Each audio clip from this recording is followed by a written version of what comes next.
Hey, good morning, everyone. Welcome to Coffee Talk on this somewhat chilly morning. It is properly fall. Mm-hmm. It is gorgeous out. The sun is shining. There's frost everywhere. It's just beautiful. -1, my car was telling me this morning when I first jumped in it. And it's a beautiful thing. So happy fall to all of you. Mm-hmm. And I know we're all starting to look ahead towards Christmas, but let's not rush ahead. Instead, a bit of a soft rant, if we will, this morning. And I realize this is an unpopular opinion, but I miss the days when shirts had tags. This whole let's print something on the inside that will be at the back of the shirt that will wash off in 3 washes, and then you'll always put your shirt on backwards, is really grating on me. Good point. Well, yes. No, for us as a family, that's a big deal because we use that tag because we still have some of those. You use the tag and you write whose it is because in a family of boys where you're all kind of roughly the same, look at that, we all got the same t-shirt. Yeah, right. If you take a Sharpie to a light colored t-shirt and write Titus on it, everyone behind him is going to see his name written in his shirt. And that's embarrassing. Nobody wants that. No, you need to hide it on a tag. And my percentage of putting a shirt on backwards has gone up 600 times. I realize that's not a percentage, but 600 times since we went tagless with all our t-shirts. And it's just, I kind of want to go around sewing tags. And I just need this is the back kind of thing to find when it's early in the morning and it's still dark. I know what to make them for Christmas now. That's right. There you go. Back. Yeah. But this week we were looking at faithfulness. And obviously we're looking at the faithfulness of God, but just to get there, before we get there, what is something that has changed, that has let you guys down? That was unfaithful to us, That was not faithful to you. Okay. Yeah, that's right. Just like every t-shirt company has not been faithful to my preference, even though I'm probably the 1% of people who probably like that. But I was racking my mind since 5 minutes ago. You said you were going to ask that, and there's probably all kinds of ideas that'll come in a little bit. But the first one that came was washers and dryers. Okay. And here's why. They're actually really nice now, but they're deeper. Mm-hmm. So we had a room that was made for washer and dryer. When we came in, we widened the doorway for wheelchair access, and there was plenty of room. Yeah. Well, then our washer broke, and we had to get a new washer. We could not fit a washer in that depth. So we had to readjust our whole room in order to make it work. So washers and dryers have been unfaithful to me. Oh. Yeah. You could get stackable. I did. We did, and we moved it over so the door could work. But there you go. But it kind of messed up our room, right? So I get it, right? Yeah. You're the 1% of people who like that smaller washer. Well, they were wider and less deep, right? And now they're just different configuration. They're actually wonderful washers and dryers. I love the washer and dryer, but are you saying you also miss as a kid trying to get the ones at the bottom and you have to go upside down and your feet are hanging up? Yeah, don't miss that part. It's always that one sock. Okay, guys, you're missing the metaphor here. We get it. Absolutely. You feel a bit let down because by the dimensions. Yeah. What about you? Mine is engines. You like gas guzzling? No, I use like up half a tank and. I like when you're going for a drive in a very cool car. It should sound like a cool car, or like a big pickup truck or something. It should have some presence to it. Some meat to it, yeah. Or even it's like honking the horn in this giant massive pickup truck and right. If I'm going down the highway in a really cool, amazing car, it should have some presence and not, just. Yeah, no, I'm with you because I like the idea of the responsiveness of an electric vehicle, but I don't like the sound of them. Yeah. Right? Or lack of sound. Right. So That's my issue. I was told once that they had to create a shutter sound for digital cameras because people missed that. Yep. So I'm just waiting for the day that Elon's like, hey, let's put some subs underneath our car that it sounds like a Ferrari. You can make it sound like whatever. So you could make it sound like any kind of engine. Or other people have put other stuff in. So Yeah. one person actually, as you go along and you press on the gas, it becomes a fart that actually becomes louder and louder. Oh my goodness. I've heard of it. Well, Maybe on the speaking next of Grand lots of Tour noise, episode. like our church van had to be quieted. Oh, yeah. Just a little bit ago because That's- the muffler. Yep. So We had, we're going way off the rails, but Yeah. that's okay. This is a beautiful story. Last night we had parent-teacher interviews, and we're walking in and we're chatting with a lady, and she's going about, oh yeah, my vehicle's in the shop. It's an ICBC thing. It's already been weeks. And in my head, I'm going, that's cute. 2 weeks? Oh, because this was like a 4-month ordeal trying to Yeah. get it fixed. I guess that's maybe a bit. Quite a while, We're yeah. 2.5, 3 months almost. So. Yeah. But yes, it's all back. But anyways, yes, we could talk about the unfaithfulness of our church van in the ways it has led us down. I mean, yeah, let's not go there. That's I shouldn't have said that. Yeah, that's starting to sound like a Hosea reference. But the faithfulness of Or God. possibly a country song. Sure, absolutely. The truck broke down. Yeah. The van is in the shop.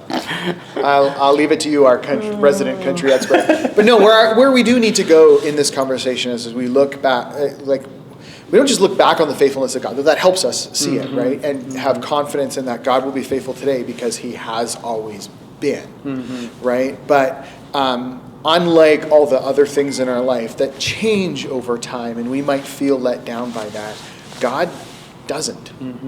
And I guess what have been some of your reflections on that front of ways that you've experienced the faithfulness of God? To me, it's usually not in the moment that I recognize it. It's looking back. Yeah. And that's why it's so good to look back. I mean, I know you started, but I think what you meant was we don't have to look back just to the Bible times. We can look back in our own life. Yeah. And I do see again and again where, oh, that's what you were doing, or oh, I forgot how entrenched I was in this way of thinking at that moment, and now with the bigger perspective, that's what was going on. Yeah.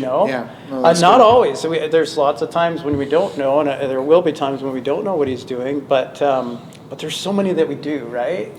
And even with illness in our family and everything, seeing what God has done in the midst of that, how he's worked on me in ways that he wouldn't have if I didn't have that. And Cheryl's talked to similarly, how he's worked in her.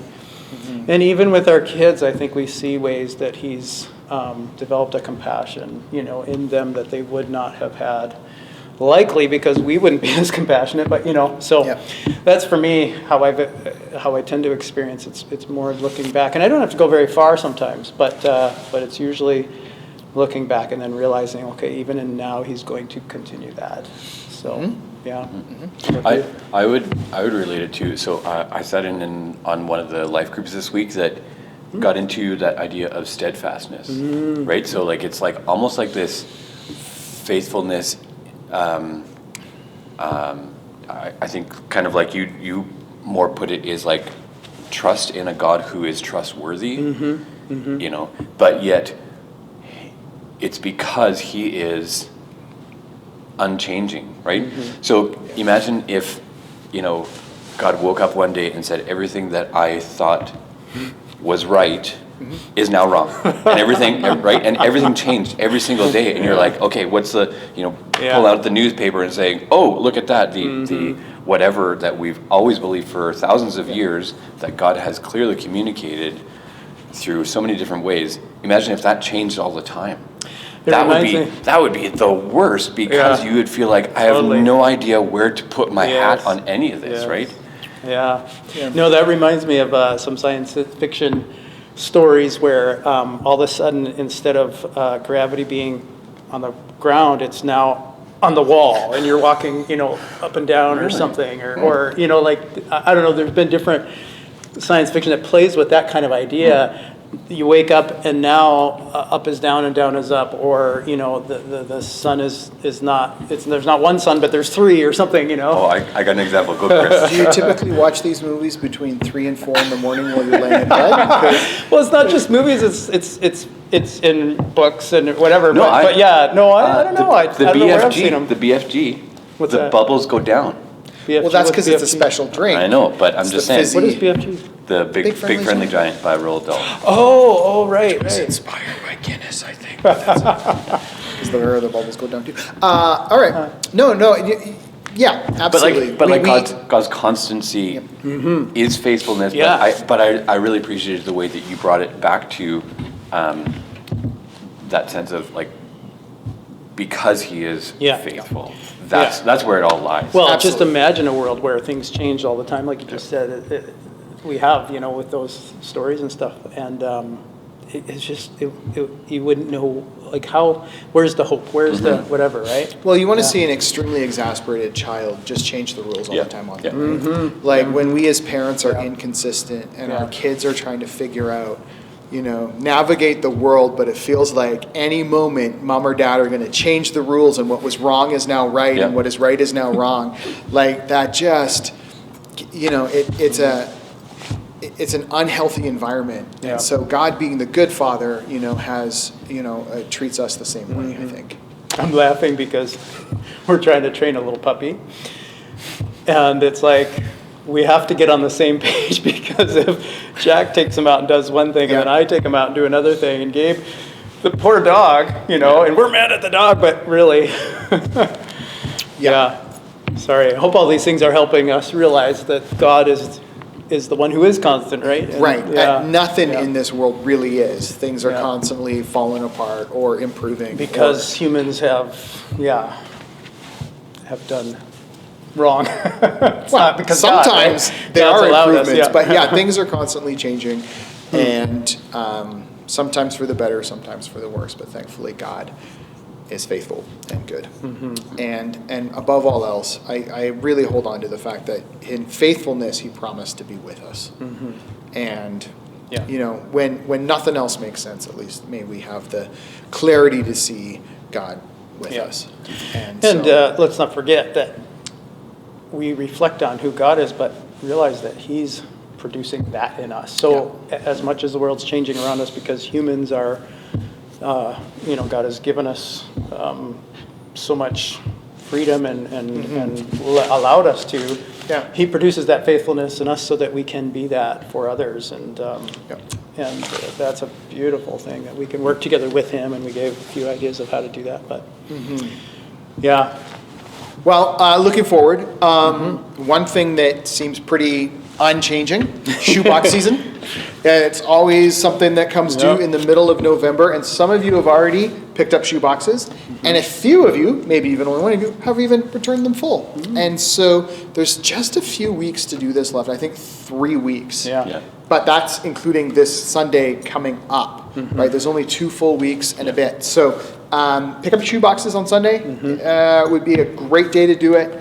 And then, especially if you have kids or grandkids or nieces or nephews around, we love as a family involving our kids in this and, working together. And I know that we're not unique in that. And so it's a great opportunity to just, bless someone on the other side of the world and share some love. And that's going on right now because November 12th, I think they have to be back, November right? 12th is the first day that we're kind of finishing up, but then that whole week, but then you kind of have to take them to Kelowna. Yeah. That's right. So Yeah, if you want have them us here to by do the it, 12th, we will deliver them Yeah. to the big collection location for you. Otherwise, you can call the office and Lori will happily tell you where you can deliver them. Trinity Church. Oh, right, Yeah. there you go. Well, I think there's a couple options. There's a couple, yeah. Yeah, and Yeah. so, maybe you like going all the way out to Rutland for no particular reason other than there's 6 thrift stores. Anyways, also coming up on November 12th, very conveniently, we are going to hang out after the service and enjoy a bowl of soup together. Yeah. And some fellowship and some, some good family time, really. It's no particular special event. It's just a day to be together. Yep. So that's coming out. Which also that week, just a couple things to let you know about for the couple of you who have youth. That Monday we don't have youth on the 13th because on the 14th all the youth of the West Side are getting together at Emmanuel Church. At the times are a little awkward. They're like 6:45 to 8:45, and I say that because doors open at 6:30 and all the program is done at 8:30, but people can hang out until 9 or, but nothing officially starts until 7. So I'm saying 6:45 to 8:45 just to keep it neat and tidy, because that helps me out with communicating shorter bits. But that's going on. If you are like, what is this? Reach out, shoot me an email, give me a call, and we'll love to talk anything youth ministry. Yeah. Anything else that we need to let our brothers and sisters and friends and so. family and all that know about? Great. Yeah. Well, we'll see you Sunday, and happy fall.